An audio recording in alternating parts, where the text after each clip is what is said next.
Welcome to the No Limits podcast with Lisa Jakovsky. As an author, Lisa shares fellow authors whose work has a special message.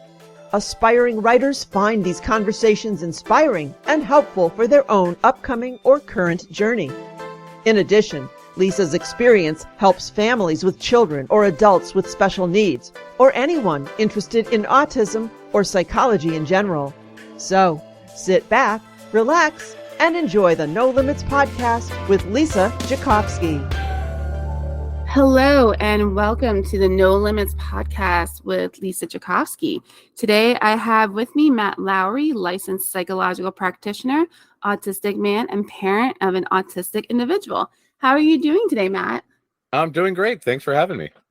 Oh my gosh, I'm super excited. We were just talking before, so I'm very excited to dive into things. Can you tell us about the Autistic Culture podcast and why it was created? Oh, well, there are a lot of really weird beliefs out there about what autism is and about what autistic people are.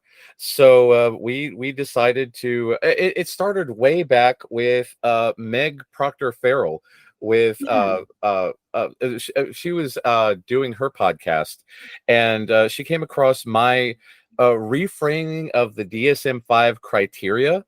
So because again, the DSM criteria are so alienating and makes it sound like obsessions and all this weird stuff. So I just framed it as, from an autistic perspective, because it's totally valid, but it's like a drop in the bucket of what it really means to be autistic. So I rewrote it, and I also did this graphic about all the stuff that is involved with autism, but I mean, even then it's limited. And she said, "Hey, would you like to be on my podcast and talk about this kind of stuff?" And I was like, "Yeah, that's great." And then we ended up doing a lot of stuff with Learn, Play, Thrive, and we now the segment that I did for Learn, Play, Thrive for Meg turns out to be like the most watched and most popular segment she ever did. Oh, wow. So now it's going to be on like regular rotation now. So if you want to go to Learn, Play, Thrive and sign up for it, I go into all this in really great detail for like 90 minutes, and we're going to be doing another one. I just have to get the spoons to record it, where I talk about diagnosing from an autistic perspective as opposed to like a deficit-based perspective. But anyway, after all that, Angela, my co-host, reached out to me and said, "Hey, you're really passionate about, because again, autism is genetic. Yes. There's like a 94% heritability rate of passing it down from parent to child.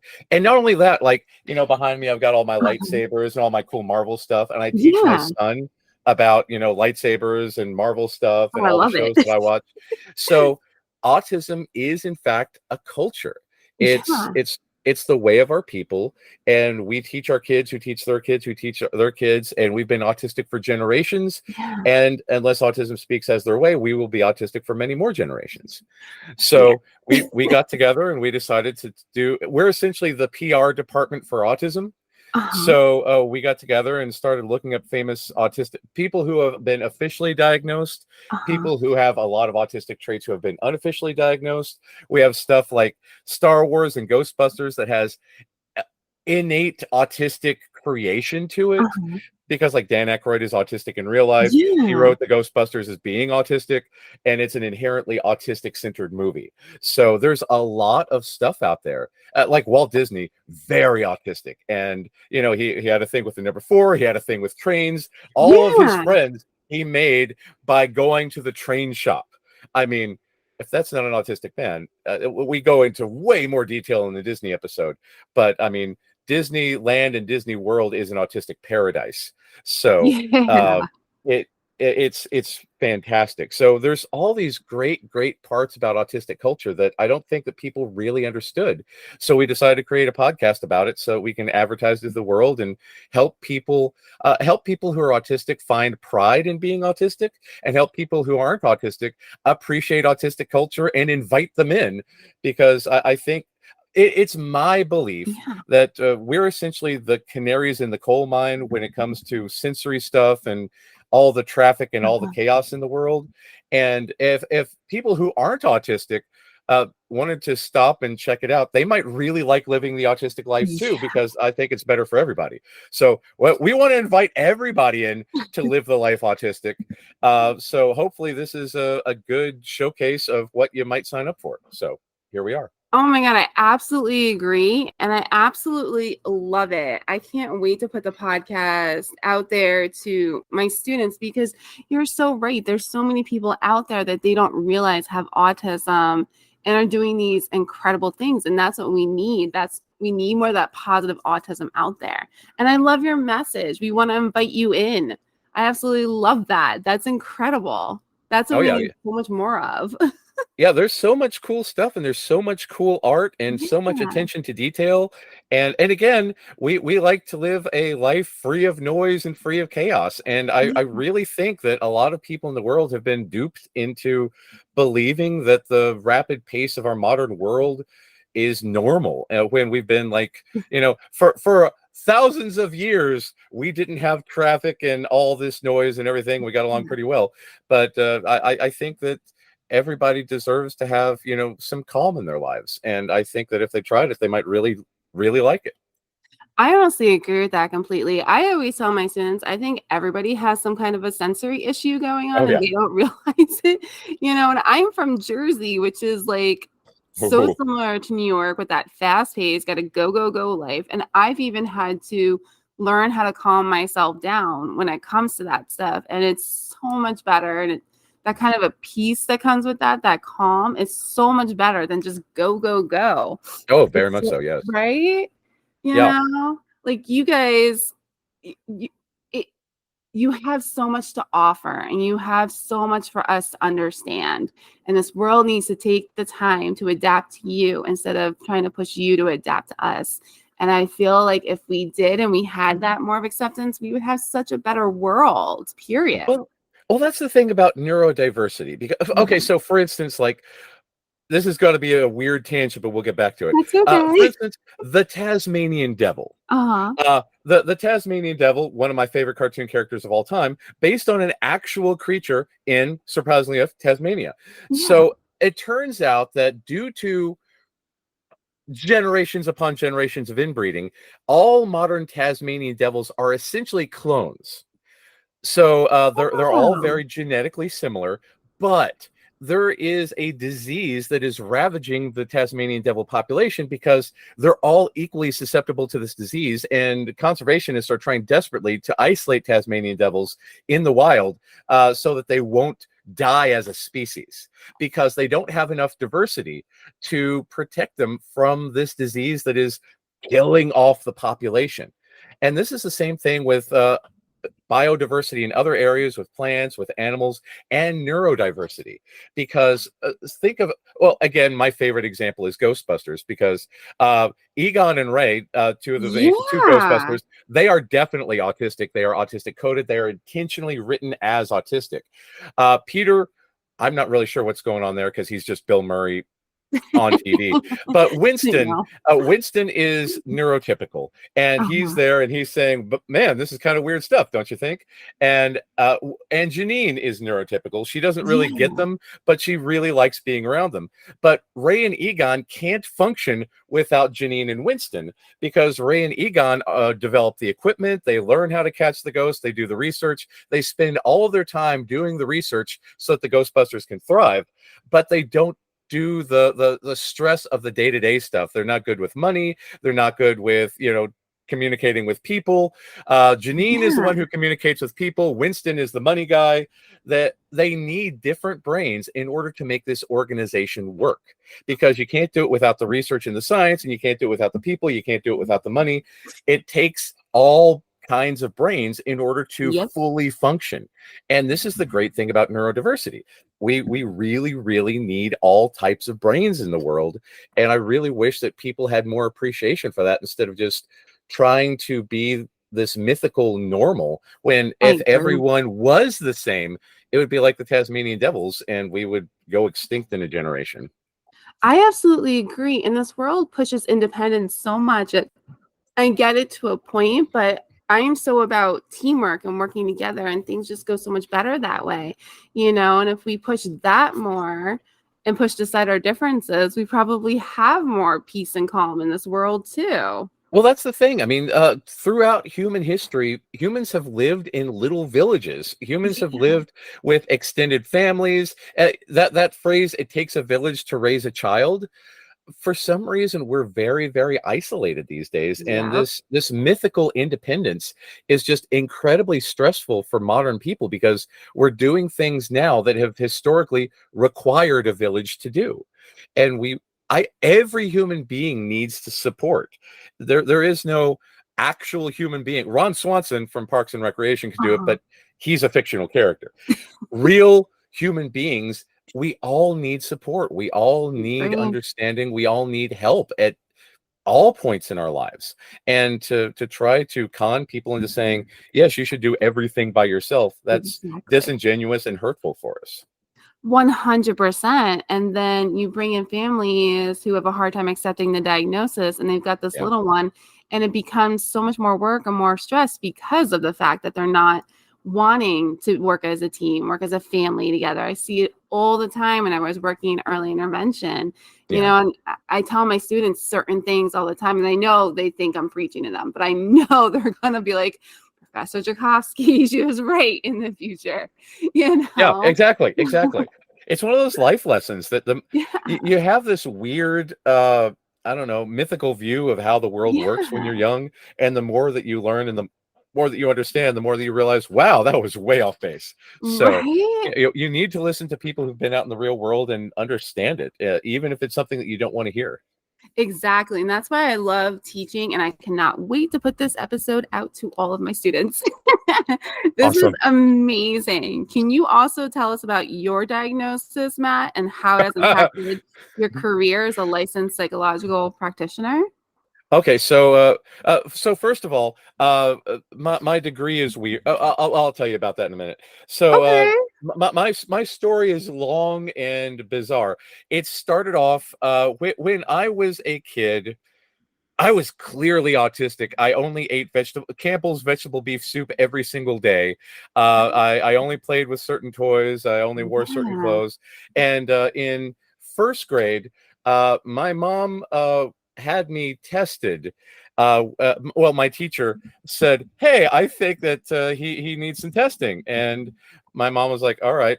And I don't remember much about it. All I Mhm. remember is that we did the testing and it was after school, and I apparently freaked out because I was deathly Oh. afraid they were going to lock us in the school because it was after school and the school was locked at night. So I kind of freaked out and ran out of the room, and she said, "Well, there goes that." Uh, but she later went on to become my third grade teacher, and she said, "Hey, Oh. he's a little older. Let's try this during the day, shall we?" So it turns out that I was gifted, Uh-huh. and immediately I was put into the gifted program. But also, a psychologist started following me around for years, and I didn't know why. He just wanted me to play games and watch 3-2-1 Contact and build Legos and talk about Planet of the Yeah. Apes and all this other stuff. I didn't know what he paid me well, and I got Ghostbusters toys. That's all I cared about. So That's so good. fast forward a few years, and I was in the gifted program in high school. I ended up going to UK when I was 14 and studying desynchronization of gonadotropins and how they affect the ester cycle, and got a lab coat and all kinds of cool stuff. Oh, And while I wow. was there, one of a grad student came to my lab. I work in the physiology lab, and he said, "Did you know that you have Asperger's?" And I was like, "No, what's that?" And he was like, yeah. So long story Uh-huh. short, I ended up working in the autism lab uh, under the guy who followed me around for all these years. Oh my God. And it turns out that his specialty was autistic kids, especially gifted autistic kids that we now call twice exceptional. And it I have since asked my mom, "Hey, all that testing, did I get a diagnosis of autism?" But again, my mom is one of those people that believes that we shouldn't have labels and everything. Yeah. So even though my mom's family has their traditional McNugget dinner, because everybody in my mom's family is autistic. So Oh my my my God. my cousin went through like a whole year when he was like 6 or 7 where he wanted to be called C3PO because he decided his name was C3PO. So this is our particular way. So my aunt, she has a very small house that is covered wall to wall in Democratic memorabilia, like John F. Kennedy Uh-huh. busts all over. And I was like, there's some tism right there. Yeah. But anyway, I studied I studied the autism lab, and I learned, and I got my degree. My degree is licensed psychological practitioner, which means that I can do anything that a PsyD, PhD, man, what's the other degree? Basically, I'm independent. I can do anything that I can use the label psychologist, but I can't supervise people. And I specifically chose this degree because I didn't want to supervise people because social anxiety. So I was like, I don't want to do. It never occurred to me that there might be other autistic people out there who might need supervision. So, little short-sighted on my part, but I was like, I can do anything. I can do testing, I can do therapy, I can do anything that a PhD could do, and I don't have to supervise. I'm there. That's awesome. So for years I stayed in the neuro closet because I came out one time to a clinical supervisor and I said, I was running a group back then. I identified as Asperger's before we found out he was a Nazi. We don't use that label anymore. So, yeah. It turns out Hans Asperger sent like around 500 kids to be euthanized. So we don't use his name anymore. Oh my God. Yeah. No. I'm going to get rid of that too. My Lord. So back in the day, I identified as Aspie because that was our community at the time. And I did school groups. I went to the schools to do in-school therapy. And I met a lot of autistic kids. And the autistic kids knew the other undiagnosed autistic kids. And we just kind of rounded them up. And we had groups where we would get together and talk about Pokemon and Yu-Gi-Oh! And games and all kinds of stuff. And they would just sit in my office and eat lunch. And one day they said, "Hey, Matt, do you mind if we get together outside of school?" And I was like, "No, go ahead." And they started getting together at the library, which is our, haven. Yeah. And to this day, they still hang out together. But anyway, my clinical supervisor asked one day how things were going. I was like, "Oh, my Aspie group is going great." She said, "Matt, you can't use that word." And I was like, "What?" And she said, "Aspie." I was like, "Well, I'm Aspie. So, I mean, this is the group." And she said, "You can't call yourself that." And she equated it to using the R word, only she didn't say, quote, the R word. So she implied that I was, quote unquote, the R word. So I decided then that I wouldn't come out to anybody until I finally I went on and started doing testing and doing there were a lot of for anyone who came to me when I was in community mental health and got an autism evaluation. I apologize, and I'll give you a discount on a new one because the autism evaluations I did back then were limited by my supervisors because when they all believed that you had to have a low IQ to be autistic, that you didn't have theory of mind, and if you had theory of mind or a high IQ, you couldn't possibly be autistic, despite telling that to my face. So I eventually struck out and did my own practice where now I can do autism affirming evaluations.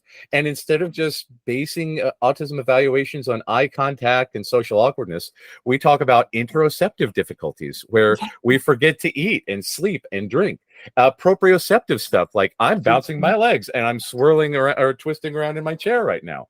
Exteroceptive sensitivities. I'm barefoot right now because it's more comfortable for me. And ways that we socialize. Like we love talk about our special interests. We love to we bond very, very intensely, but we may not talk to each other all the time. We might be in the same room doing two completely different things, and that's just the way we do stuff.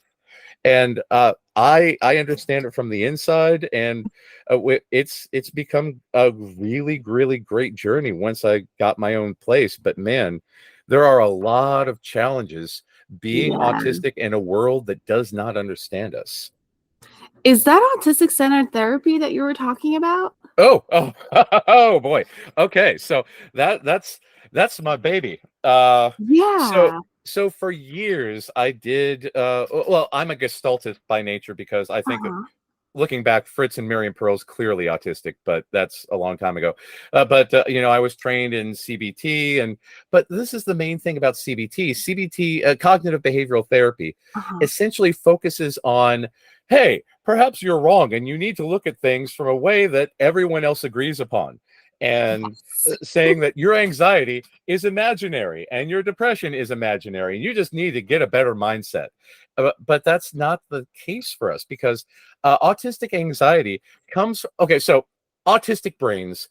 We have our autistic brains because it was found out like in 2003, 2007, I can't remember, that we are genetically immune to a protein called mTOR, mammalian target of rapamycin.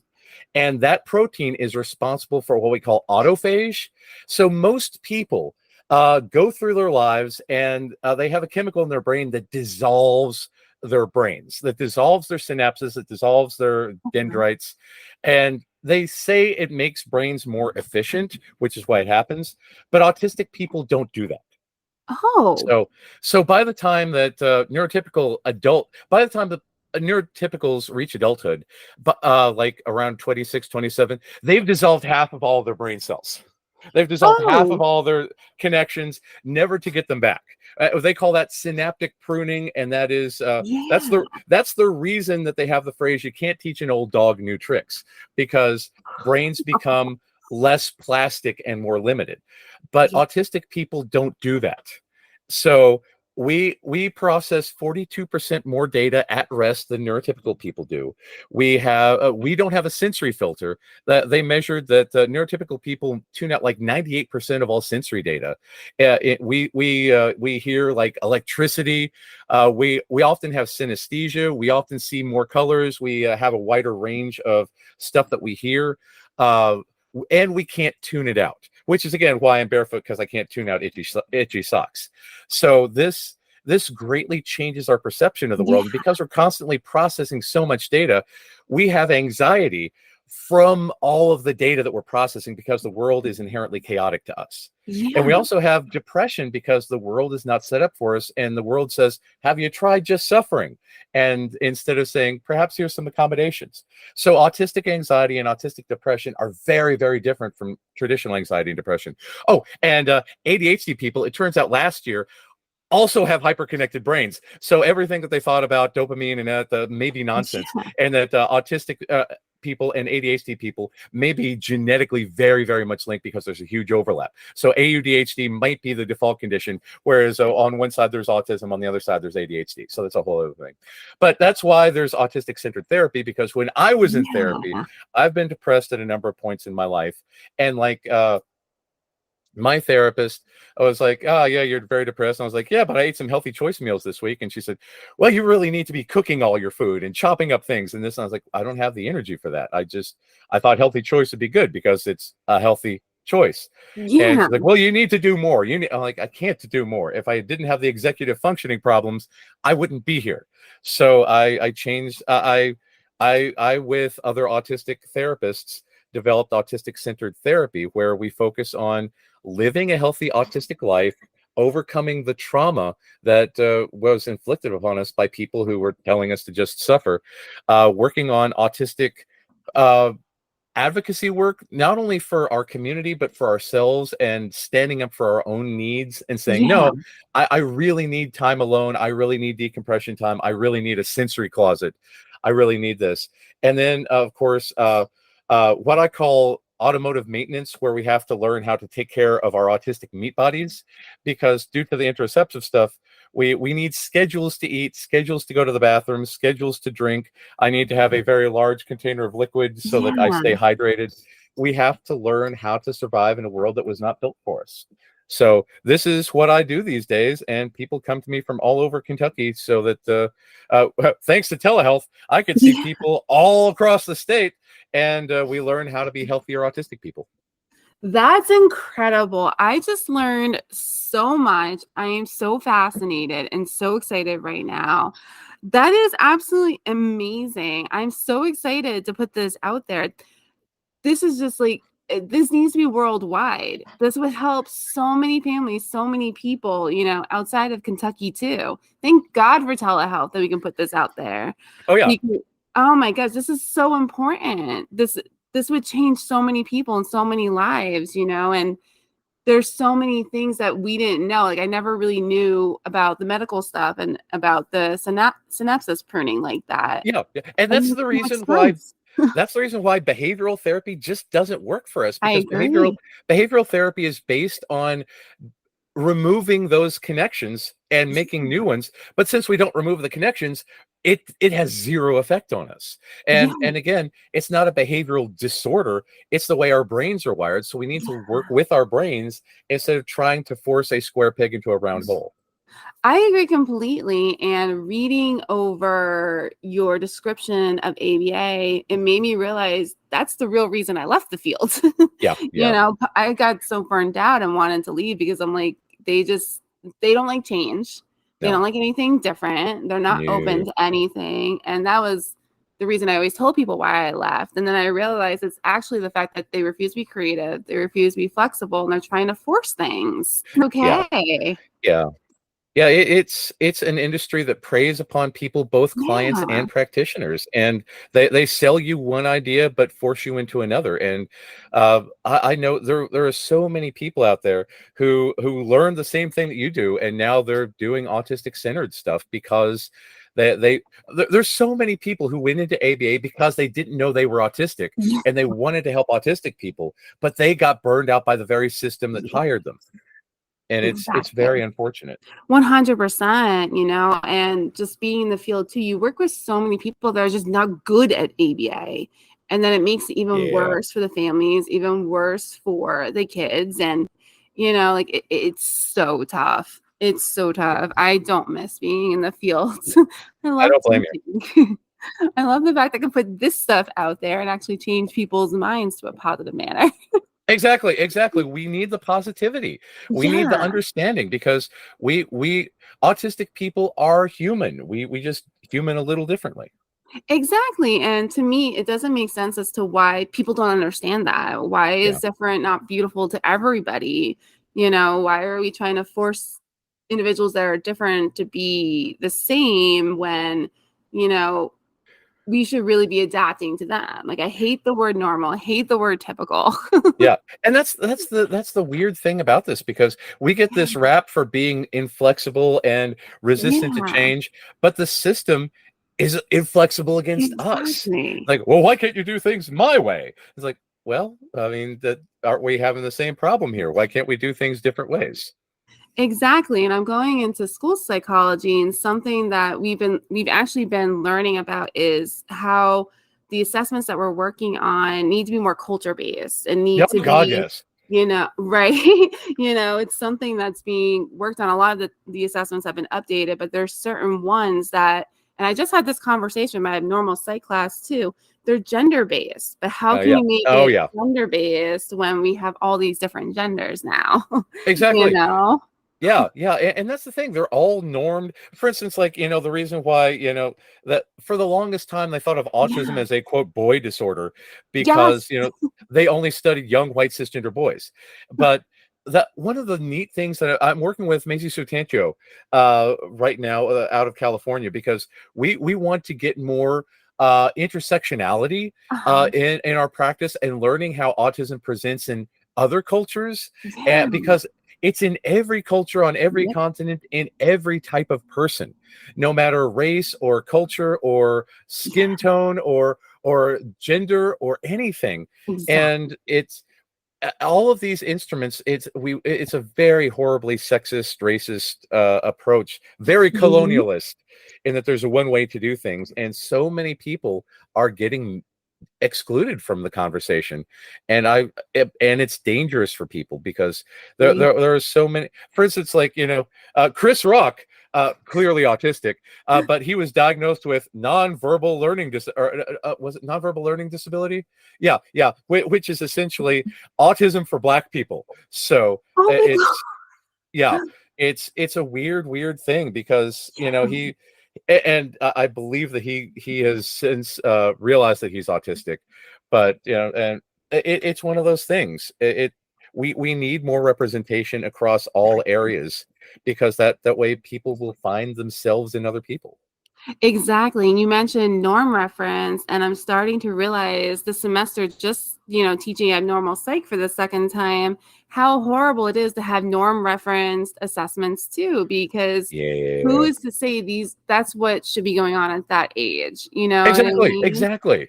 Yeah, and that's the thing. That's why I hate the phrase developmental disability rather than Yes. developmental difference. And if we just see that kids develop differently instead of trying to force Yeah, things, it's man, I really wish we could overhaul the entire system, I because agree it's all just completely. a lot of colonialism going on. I agree, and I hate the word disability because it Yeah, implies that something's wrong, but there is nothing wrong. It's just they learn differently, yeah, and we have to learn how to help them with the way they learn instead of exactly. doing the opposite. Oh Yeah, my yeah. gosh, I love A, it. a This is wider incredible. understanding. God, we totally need it, and it would make the world a better place. Exactly, and that's why I love teaching my normal class. I'm going to teach it for the first time SNHU too. And Nice. it's so incredible to see these students want to learn this stuff and want to go out there and talk about it and make that change. It gives me so much hope, that these 18, 19, 20-year-olds at that young of an age are actually fascinated and interested and want to go out and do something about it in psychology. It gives me so much hope, though. Hopefully, our kids and our grandkids will have that trickle down effect and things will change at some point. I really hope so. Right, me too. I love my normal class. There's like 25 students, and I wish they taught it in the fall too. I don't know why they don't. I might have to advocate for that because this Yeah. is such an important class, and it's literally been such an incredible ride. So I may have to ask the assistant dean about that because this is really important too. Yeah, exactly. Exactly. And taught from a neurodiversity perspective. Yeah. That's groundbreaking, and it could be life, because that's the thing. I mean, when you think about the student body, Yeah. they're not all going to have the same brain. That would be ridiculous. You, there are a lot of people who might need to see themselves represented with Yeah. anxiety, depression, bipolar, autism, ADHD, even schizophrenia or something. Yeah. And to come at it from a "this is bad," they're just going to be Right. more alienated, more depressed, thrown into the closet, more marginalized. But coming at it from a neurodiverse perspective, they might see themselves and want to learn more about it and get more interested in the field. Exactly. I'm definitely going to be emailing the assistant dean after this.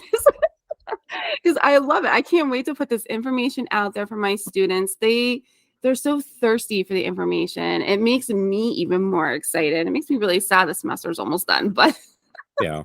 they make me so excited to teach this class and to come into work. I feel really blessed to be able to teach this class, and I'm very, very hopeful that things are going to be different down the road. Oh yeah. Matt, what is next for you, and where can people contact you? Well, okay. So first of all, I've got a website, mattlowrylpp.com. As in Matt Lowry, licensed psychological practitioner.com. So we got a lot of stuff. Okay. So, Oh, I'm uh, excited. uh, on a personal thing with the podcast, we were just contacted by the BBC, because the BBC had this new show that's going to be on Hulu in a couple of weeks, and by the time this airs, it will be on Hulu. And they sent us screeners of this excellent show called Dinosaur, Oh written my and starring an autistic woman who is an autistic paleontologist. And God. it is a fantastic representation of autistic people, autistic culture. Oh It's my really good. We got to see the episodes before anybody else and talk to the star of the show. God. She is fantastic. She is super cool. Please check out that show. It's awesome. And hopefully, because now that we have the contacts, we might get other shows. And she's Yeah. friends with a whole bunch of people who are in Doctor Who, so we might be able to talk to them. We are trying to get like the people from the Legend of Vox Machina, because again, it's D&D based, very much relevant to our people. So there's Yeah. we're going to go to Gen Con and report from Gen Oh my Con. It's God. all kinds of neat stuff with the podcast. Oh, I've got a book coming out. Ooh. We're it's going to talk about autistic-centered therapy. It's going to talk about reframing the DSM criteria, and it's going to include a pretty lengthy a pretty lengthy dictionary of terms that you should be familiar with if you want to support autistic people and neurodiversity. And I think that at last count, it had like 170 entries. So Oh I'm my pretty God. proud of it. It's going to be really cool, and it's going to be coming out from Difference Press later on this year. Yay! You have to Where, definitely send me it. I want to pre-order. oh yes, absolutely. Yeah, it's going to be super cool. Please. Oh my God. We're also working on an autistic-led autism center in Louisville called the Trail House. Oh my And it goodness. is going to be staffed entirely by autistic and ADHD Yay. people. We've got therapists, we've got OTs, PTs, SLPs, a psychologist, a psychiatrist, a medical doctor. Man, who else? Oh, we've got support people. We also have a micro school for autistic and ADHD kids that is led by an ADHD teacher, and we will be doing a full day program and an after school program, which is why it's taken forever to get this location, because every time we add something, we need more space and we have to reconfigure everything.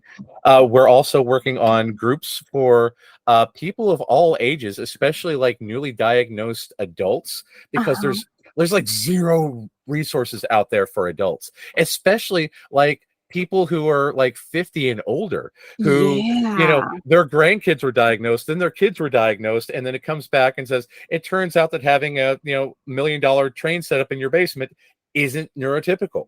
So, you know, they need a place to go and talk to people where, you know, that you might want to. We're going to have a maker space where people can come and talk about how to improve their home theaters or make 3D prints or that kind of stuff. Man, what else? Groups for I'm kids to learn how to so code. excited about all of this. Oh my goodness. Yeah, life is really, really busy at the moment. And I've got a new. We've got the presentation from Learn, Play, Thrive coming out again, and of course we've got the presentation on how to do autistic affirming assessments, because again, most autism assessments are like 18 hours, and they give you an IQ test, an aptitude test. They throw everything against the wall, and they believe that you have to wear women down because women are so high maskers, instead of making a warm and open environment where women feel comfortable enough to unmask. It's a bizarre ableist concept. So I hope that we can teach people how to do things a better way. And with Maisie, we've got Project Gem coming out, where we're have you heard of Lyric Rivera, the neurodivergent rebel? We've got like them, and we've got some non-speakers, and we've got my friends who are all psychologists and professionals, and we're all recording like these segments to educate people about different areas. So we're going to have this like big neurodiversity affirming online resource where you can learn about different things, and that's going to be cool. So good Lord, I am really busy. I never like stopped and thought about everything at the same time. So, but it's so amazing, and what you're doing is so groundbreaking and life-changing. You know, like we need more of that, and I definitely hope you'll send me, you know, links to all of it so I can put it out there, and so I can send my students too, because they love this. It's so nice to see that, you know, because you never know with that age group, but it's really amazing to see, and they would love all this. And maybe we can get some of it here in Jersey too. Maybe it'll inspire some of them to want to start some of that here. Well, that's the big thing about this, because it's not meant to just be one single location. I want it to be a training center where we train people to go out and then like make their own version of the Trail House, and then they can train people to make their version, and everything. We can train people how to do things the right way, so they can be way more accommodating and affirming, and, you know, make the world a better place all over. So hopefully it'll make a big change. I think it's going to. I am ridiculously excited. Oh my gosh, I bookmarked your website. I can't wait to send it out to my students, and definitely send me all the links. I can't wait for your book. I'm gonna go look up Learn, Play, Thrive too, because I want that episode. I'm gonna bookmark it. Yeah, it's really cool. Yeah, check out the episode, check out the trainings. Yeah, there's all kinds of Man, Meg will kill me. I can't remember the name of her podcast. It's killing me. You can send it to me as soon as yes. you remember, and I'll put it out there with the episode. This is coming out in a couple weeks. Okay. I wanted to come out, but it's Autism Awareness Month, and I feel like it'll get more traction. And that's what we need. We need people to get out there and see more of the positive stuff. Oh my God, I'm so excited, Matt. You are awesome. Oh yeah, I appreciate that. It's been fun talking to you. It's been fun talking to you too. I'm so excited to follow you and everything that you're doing. Thank you so much for everything that you're doing too. This is incredible. Oh, thank you very much. I appreciate that. Absolutely. Oh my God. I'm so excited. I'm going to put everything out there and I can't wait to see what people think. Oh my gosh. Thank you so much, Matt, again for coming on. Thank you for having me. It's been great to be here. Thank you. My name is Lisa, and this is the No Limits podcast with Lisa Jakowski. If you want to come on. Sorry. It just occurred to me. It just occurred to me. Meg's podcast is two sides of the spectrum. Yeah, sorry. A bit of a brain fart there. Sorry, Meg. I totally blanked. But I also forget my own family members' names on occasion. So here we are. I feel like that's being a parent. I just wrote it down too because I'm going to go look it up because that's amazing. Oh my gosh. I think that's incredible. Yeah, anything else you think of, please let me know. I don't mind whatsoever. But two sides of the spectrum, I'm going to go look that up too because I think that'd be amazing to listen to bookmark and put out there as well. Awesome. Thank you so much, Matt. This is Lisa Jakowski, No Limits Podcast with Lisa. If you want to come on, you can email me, lisa@lisajay.net.